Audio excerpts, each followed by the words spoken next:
Connaissez-vous le podcast Un hit, une histoire. Dans chaque épisode, l'objectif est de vous dévoiler les secrets des plus grands hits. Par exemple sur Le Lac de Julien Doré, qui a marqué la scène musicale française en 2016.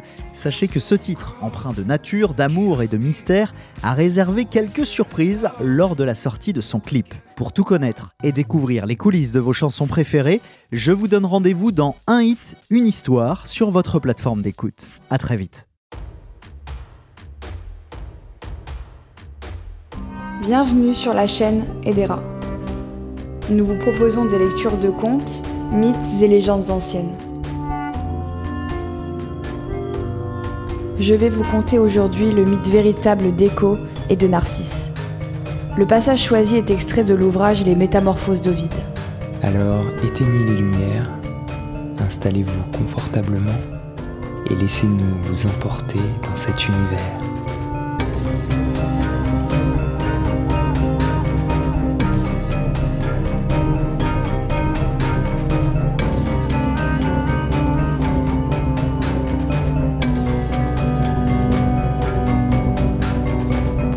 Immersion, je vous conseille d'écouter cette histoire munie d'un casque ou d'écouteurs.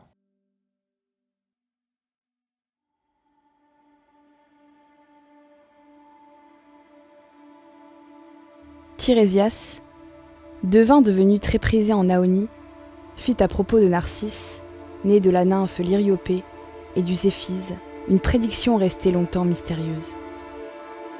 Il atteindra la vieillesse s'il ne se connaît pas.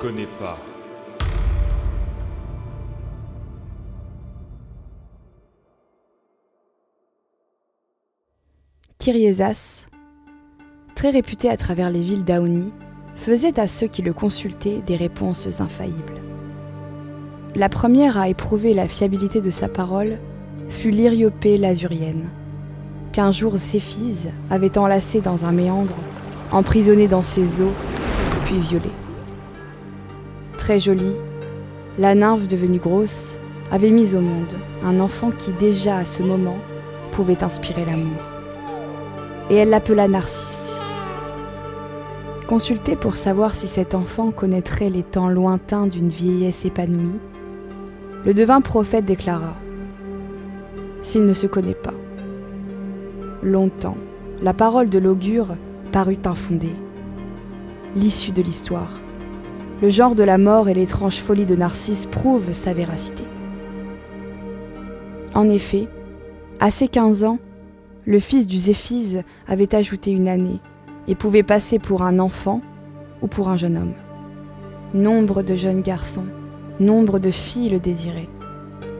Mais il avait, allié à sa tendre beauté, tant de dureté orgueilleuse que ni les garçons, ni les jeunes filles ne purent l'émouvoir.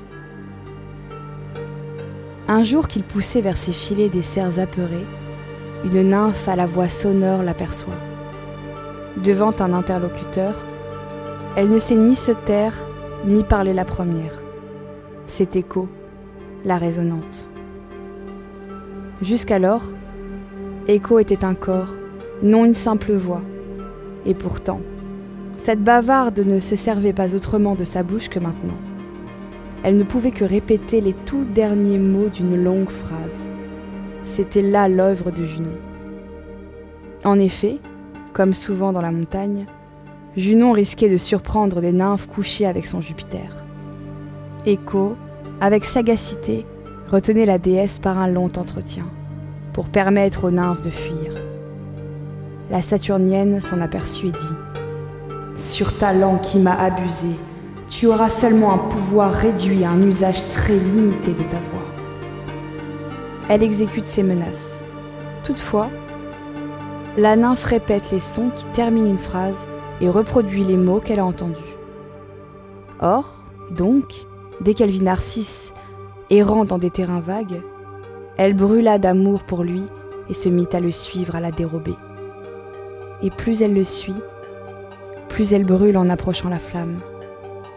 Ainsi le soufre dont on a enduit le sommet des torches capte avec vivacité la flamme qu'on approche.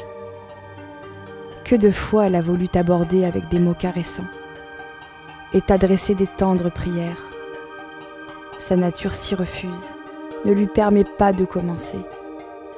Mais elle est prête, chose permise, à attendre les sons auxquels elle renvoie ses propres mots.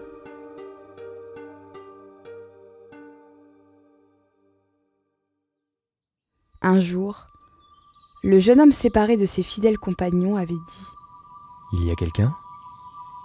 Et Echo avait répondu « Quelqu'un ?» Stupéfait, et tout en dirigeant partout ses regards, « Viens !» crie-t-il d'une voix forte. Elle renvoie un appel à son appel. Il se retourne, et ne voyant venir personne, il reprend. « Pourquoi me fuis-tu » Et entend autant de mots qu'il a prononcés. Il continue et, abusé par ces voix qui semblent se répondre, « Rejoignons-nous » dit-il. Et Echo, qui jamais ne pourrait avoir son plus agréable à renvoyer, répondit « Rejoignons-nous » Enchantée par ces paroles, elle sortit de la forêt pour aller entourer de ses bras le cou tellement désiré. Mais lui, il s'enfuit et dans sa fuite dit « Enlève tes mains qui me serrent, je mourrai avant que tu ne disposes de moi. » Elle ne put que répondre « Que tu ne disposes de moi ?» Rejetée, elle se cache dans les bois, dissimule sous les feuilles son visage honteux, et depuis lors, vit solitaire dans des grottes. Pourtant, son amour persiste, accru par la douleur du rejet. Les soucis épuisent son pauvre corps qui ne trouve pas le sommeil. La maigreur plisse sa peau, et toute la sève de son corps disparaît dans l'air. Il ne lui reste que la voix et les os. Sa voix subsiste, et on dit que ses os ont l'aspect de la pierre. Depuis, elle se cache dans les forêts, invisible dans la montagne, mais tout le monde l'entend. Elle est le son qui vit en elle.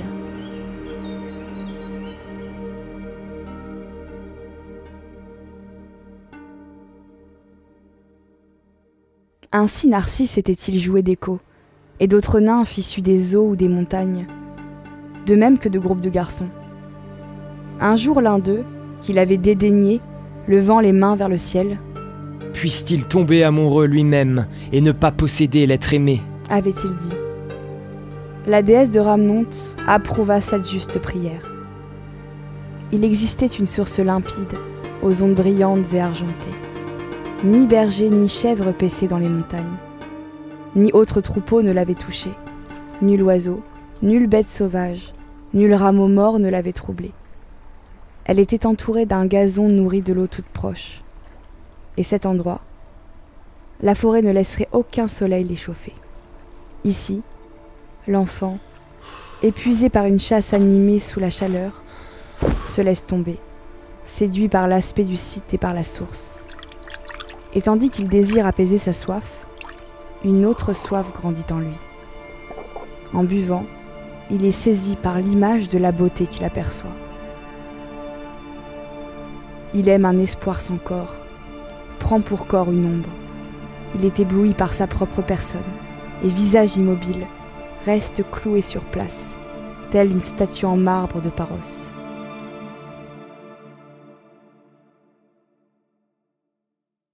Couché par terre, il contemple deux astres, ses propres yeux, et ses cheveux, dignes de Bacchus, dignes même d'Apollon, ses joues d'enfant, sa nuque d'ivoire, sa bouche parfaite et son teint rosé mêlé à une blancheur de neige. Admirant tous les détails qui le rendent admirable, sans le savoir, il se désire, et en louant, il se loue lui-même. Quand il sollicite, il est sollicité. Il embrase et brûle tout à la fois. Que de fois il a donné de vains baisers à la source fallacieuse. Que de fois il a plongé ses bras au milieu des ondes pour saisir la nuque entrevue, sans se capturer dans l'eau. Il ne sait ce qu'il voit, mais ce qu'il voit le consume. Et l'erreur qui abuse ses yeux en même temps les excite. Naïf. Pourquoi chercher en vain à saisir un simulacre fugace? Ce que tu désires n'est nulle part. Détourne-toi, tu perdras ce que tu aimes. Cette ombre que tu vois est le reflet de ton image. Elle n'est rien en soi, elle est venue avec toi et reste avec toi. Avec toi elle s'éloignera, si du moins tu pouvais t'éloigner. ni le souci de Cérès, ni le besoin de repos ne peuvent le tirer de cet endroit. Mais couché dans l'herbe sombre, il contemple d'un œil insatiable cette beauté trompeuse, et ses propres yeux le perdent. Se soulevant légèrement, il tend les bras vers les forêts qui l'entourent et dit « Oh forêt, est-il un être qui ait vécu un amour plus cruel ? Vous le savez, vous qui avez si bien caché tant d'amants. Vous souvenez-vous, puisque vous vivez depuis tant de siècles, que, durant cette longue période, quelqu'un se soit ainsi consumé ? Il me plaît, je le vois. Mais ce que je vois et qui me plaît, je ne puis l'atteindre pourtant, si grand est l'égarement d'un amant. Et raison de plus à ma douleur, il n'y a pour nous séparer ni vaste mer, ni route, ni mont, ni muraille aux portes closes. Un peu d'eau nous fait obstacle. Lui aussi souhaite mon étreinte. Car chaque fois que j'ai tendu mes lèvres vers les eaux limpides, chaque fois il se tend vers moi, le visage tourné vers le haut. Je crois pouvoir le toucher. Un très mince filet d'eau sépare les amants. Qui que tu sois, viens ici. Pourquoi me décevoir, enfant sans pareil ? Où t'en vas-tu quand je t'appelle ? Certes, ce ne sont ni ma beauté, ni mon âge que tu fuis, moi que même les nymphes ont aimé. Ton aimable visage me promet je ne sais quel espoir, et lorsque je tends les bras vers toi, spontanément tu tends les tiens. À mes sourires, tu souris en retour. Souvent même j'ai vu tes larmes quand je pleurais. D'un geste de la tête, tu réponds à mes signes, et pour autant que je le devine au mouvement de tes jolies lèvres, tu renvoies des mots qui ne parviennent pas à mes oreilles. Cet être, c'est moi. J'ai compris, et mon image ne me trompe pas. Je me consume d'amour pour moi. Je provoque la flamme que je porte. Mais que faire ? Me laisser implorer ou implorer ? Que demander du reste ? L'objet de mon désir est en moi. Ma richesse est aussi mon manque. Ah, que ne puis-je me séparer de mon corps ? Vœu inattendu de la part d'un amant, je voudrais que s'éloigne l'être que j'aime. Déjà la douleur m'ôte mes forces. Le temps qui me reste à vivre n'est pas long et je m'éteins dans la fleur de l'âge. Du reste, la mort ne m'est pas pénible. Dans la mort, je cesserai de souffrir. Cet être que j'aime, je voudrais qu'il ait vécu plus longtemps. Maintenant, unis à deux par le cœur, nous mourrons d'un seul souffle. Il parla, et privé de bon sens, il revint vers la même image, troublant l'eau de ses larmes, et avec l'agitation de la fontaine, la forme s'obscurcit. Lorsqu'il la vit disparaître, il s'écria « Où t'enfuis-tu ? Reste, cruel, n'abandonne pas ton amant !» Qu'il me soit au moins permis de contempler ce qu'il m'est impossible de toucher et de nourrir ainsi ma misérable folie. Et tout en pleurant, il fit tomber le haut de son vêtement et frappa sa poitrine dénudée de ses mains marmoréennes. Les coups portés donnèrent à son torse une teinte rosée. Ainsi souvent des fruits, pâles d'un côté, rosisent de l'autre. Ainsi d'habitude les grappes de raisin au ton changeant se colorient de pourpre, déjà avant d'être mûres. Dès qu'il se vit ainsi dans l'onde redevenue lisse, il ne le supporta pas plus longtemps. Comme la cire blonde se met à fondre près d'un feu léger, et comme le givre du matin se dissipe sous un tiède soleil, ainsi, exténué par son amour, il se dissout, et peu à peu devient la proie d'un feu caché. Déjà son teint n'a plus une blancheur mêlée de rose. La vigueur et les forces et tout ce qui naguère charmait la vue, et le corps qu'autrefois avait aimé Écho, tout cela n'existe plus. Écho, pourtant, malgré sa colère et ses souvenirs, compatit en le voyant.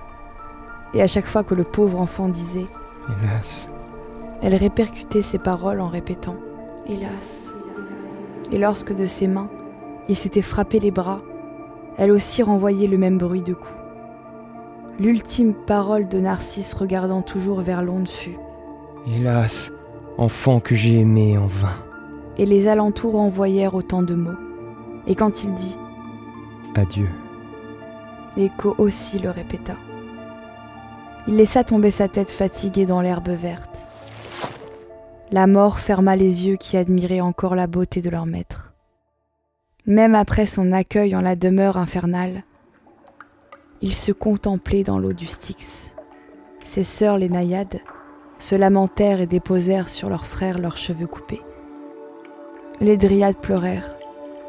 Écho répercuta leurs gémissements. Déjà, elle préparait le bûcher, les torches et le brancard funèbre.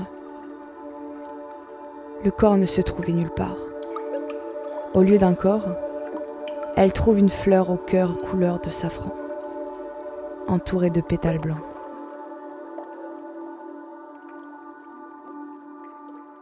Fin.